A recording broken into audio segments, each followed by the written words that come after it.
Hai semuanya, aku Faiz Ahmadin Al-Ghifari dan di sini aku akan jelasin ke kalian tentang cara berpikir seorang database designer dari kebutuhan ke struktur tabel. Pernah nggak sih kalian bingung gimana caranya bikin database dari nol? Padahal inti jadi database designer itu bukan langsung bikin tabel di MySQL atau MongoDB, tapi memahami dulu kebutuhan datanya. Seorang database designer tidak langsung membuat tabel atau mengetik perintah SQL. Langkah pertama yang mereka lakukan adalah memahami kebutuhan data. Mereka bertanya, masalah apa yang ingin diselesaikan oleh sistem ini dan data apa yang benar-benar dibutuhkan.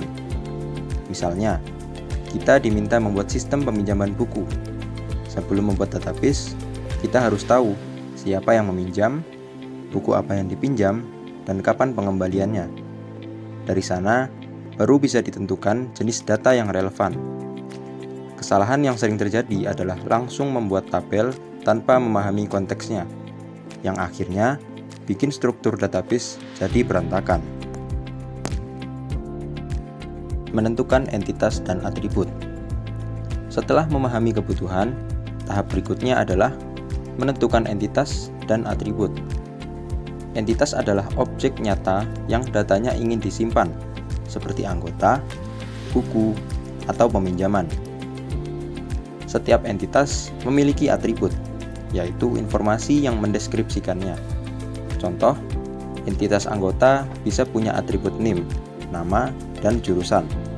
Sedangkan entitas buku bisa punya atribut judul, pengarang, dan tahun terbit. Langkah ini penting karena akan menjadi dasar terbentuknya tabel nanti. Tanpa identifikasi entitas dan atribut yang jelas, desain database akan kehilangan arah. Menentukan relasi antar entitas. Kalau entitas sudah diketahui, sekarang kita lihat bagaimana entitas saling berhubungan.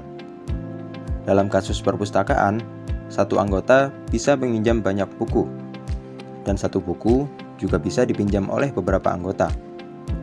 Dari situ muncul relasi satu ke banyak antara anggota dan peminjaman, serta antara buku dan peminjaman. Relasi ini bisa digambarkan menggunakan ERD atau Entity Relationship Diagram supaya lebih mudah dipahami. Dengan ERD, kita bisa tahu arah hubungan data dan bagaimana mereka saling terkoneksi dalam sistem. Membentuk struktur tabel. Setelah relasi jelas, kita mulai mengubah entitas menjadi tabel-tabel database. Setiap entitas akan menjadi satu tabel utama, atribut menjadi kolom, dan relasi dihubungkan menggunakan foreign key. Apa itu foreign key? Foreign key adalah kolom di sebuah tabel yang berfungsi untuk menghubungkan data antar tabel. Jadi, foreign key itu semacam tali penghubung antar tabel supaya data di database tetap nyambung dan tidak saling lepas.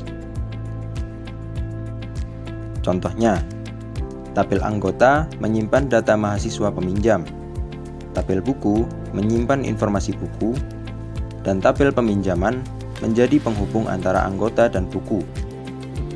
Langkah ini membuat struktur database menjadi logis dan mudah digunakan untuk berbagai operasi seperti pencarian atau pelaporan. Normalisasi dan efisiensi. Setelah tabel terbentuk, kita perlu memastikan datanya efisien dan tidak berulang lewat proses yang disebut normalisasi. Misalnya, nama anggota tidak perlu ditulis ulang di tabel peminjaman. Cukup disimpan di tabel anggota, lalu hubungkan dengan ID-nya. Normalisasi membantu menghindari duplikasi data, menjaga konsistensi, dan membuat penyimpanan lebih hemat. Desain database yang baik adalah yang tetap rapi, ringan, dan mudah dikembangkan walaupun datanya bertambah. Berpikir layaknya seorang desainer. Yang membedakan seorang programmer dengan database designer adalah cara berpikirnya. Database designer berpikir sistematis, karena mereka tidak hanya fokus pada data yang ada sekarang, tapi juga memikirkan bagaimana data itu akan berkembang di masa depan. Mereka memastikan setiap tabel punya fungsi yang jelas, setiap hubungan punya logika yang kuat, dan setiap perubahan tidak merusak struktur utama. Karena bagi mereka, membuat database bukan hanya soal menyimpan data, tapi tentang mendesain cara berpikir logis dan terstruktur dalam sistem informasi. Jadi, berpikir seperti database designer berarti memulai dari kebutuhan, bukan dari tabel. Mulai dari memahami masalah, menemukan entitas, menentukan relasi, membentuk tabel, hingga menormalisasi. Prosesnya mungkin terlihat panjang, tapi hasilnya adalah database yang kuat, efisien, dan mudah dikembangkan.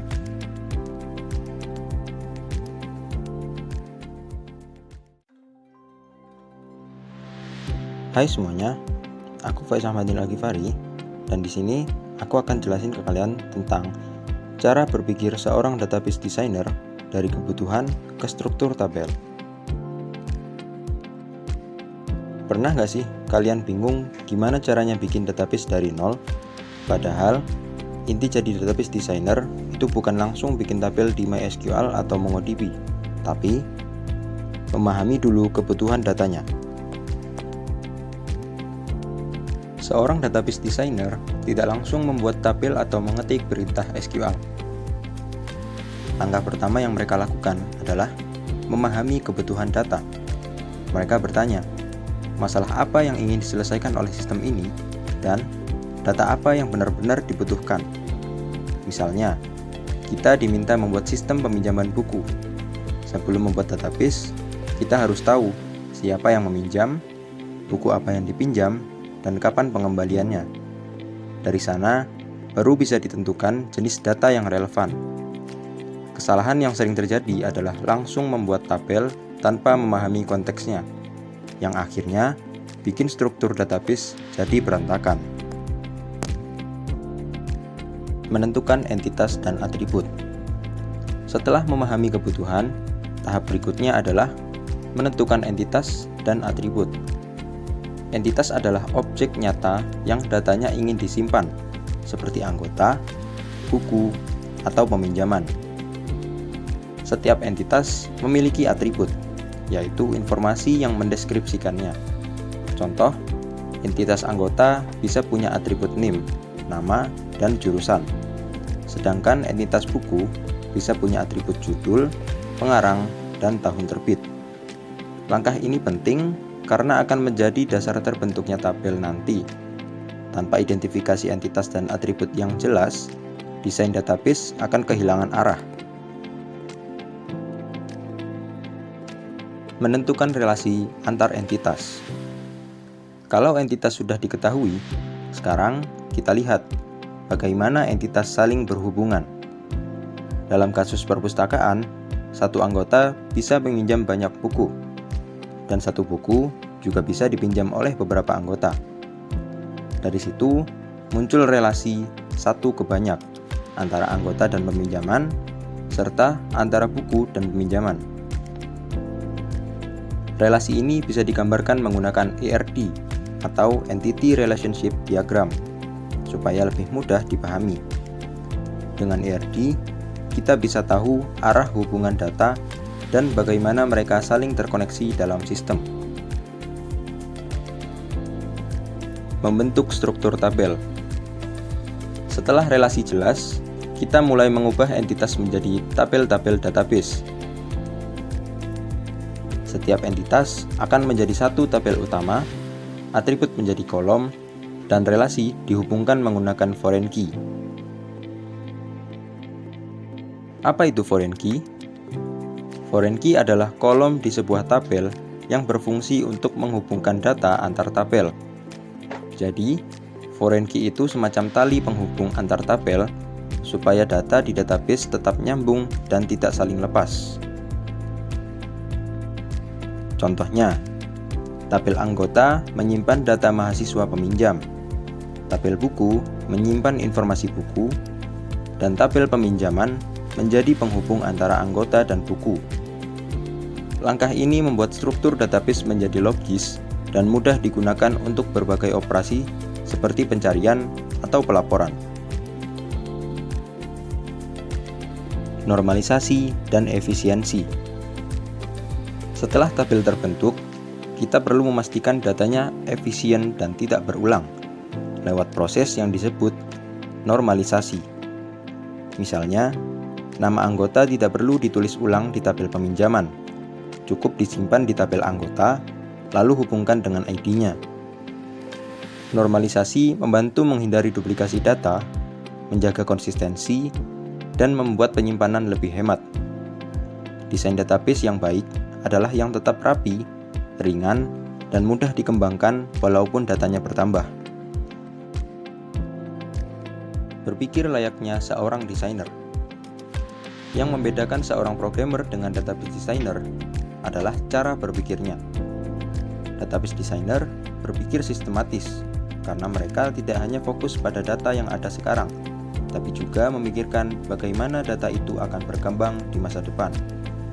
Mereka memastikan setiap tabel punya fungsi yang jelas, setiap hubungan punya logika yang kuat, dan setiap perubahan tidak merusak struktur utama.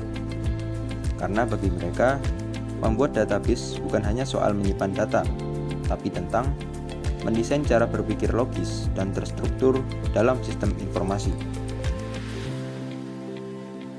Jadi, berpikir seperti database designer berarti memulai dari kebutuhan, bukan dari tabel. Mulai dari memahami masalah, menemukan entitas, menentukan relasi, membentuk tabel, hingga menormalisasi. Prosesnya mungkin terlihat panjang, tapi hasilnya adalah database yang kuat, efisien, dan mudah dikembangkan.